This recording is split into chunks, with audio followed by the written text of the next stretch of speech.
गुणवान बेइमान नेताहरू यो तीनवटा तपाईको चाहिँ शक्ति लिएर अगाडि बढेको हुन्छ।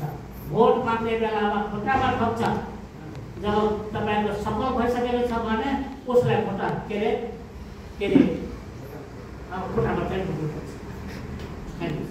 र त्यसले गर्दाखेरि अहिले हेर्नुहोस् त हामी शिक्षा मेरो उमेर तपाईको 72 वर्ष भइसक्यो। मैले के अझै पनि तपाईको शिक्षाको के रे ज्योति बाल्न सक्दिनँ। अझै पनि म पढाउन मसँग तपाईको तागत छ, मसँग तपाईको आँट छ, जोस छ। तर अहिले म तपाईको 60 वर्ष भएपछि शिक्षकले तपाईको के गरे भने त्यसबाट चाहिँ रिटायर हुनु पर्यो, अपाङ हुनु पर्यो, अशक्त हुनु पर्यो। तपाईको चाहिँ के रे क्षमतावान भन्छन् असक्षम हुनु पर्यो।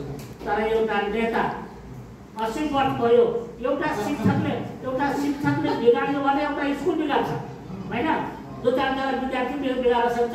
तर एउटा नेता 80 वर्षको नेताले उसको कार्यक्रम उसले देशै बिगाडिराख्यो। र मलाई सरले भन्नुभयो एउटा तपाईँको चाहिँ के रे उसलाई वर्दी लगाएको पुलिसले तपाईँको चाहिँ मलाई नमस्कार गौरवको कुरा हो नि त। म आज तपाईँको आफ्नो घर मेरो सप्तरी नगएर यही ठाउँको माया ममताले मलाई घेरेको छ। किन जही देख्छु म मेरो तपाईँको चाहिँ त्यो प्रतिभाहरूलाई देख्छु। हिँडिराखेको छु भने ठुल्ठुला नेताहरू मोटरसाइकल लिएर जान्छ त्यही लोक छ, गाडी लिएर जान्छ त्यही लोक छ, बस्छु भने अगाडि निश्चित बसाउनुहुन्छ हैन। एउटा मिस्त्रीले मूर्ति बनाउँछ, माटोको मूर्ति, त्यसले ठुल्ठुलो मान्छेले केरा लड्डु मेवा मिष्टान चढाउँछ। तर यो मूर्ति कसले बनायो त्यसको वास्ता गर्दै।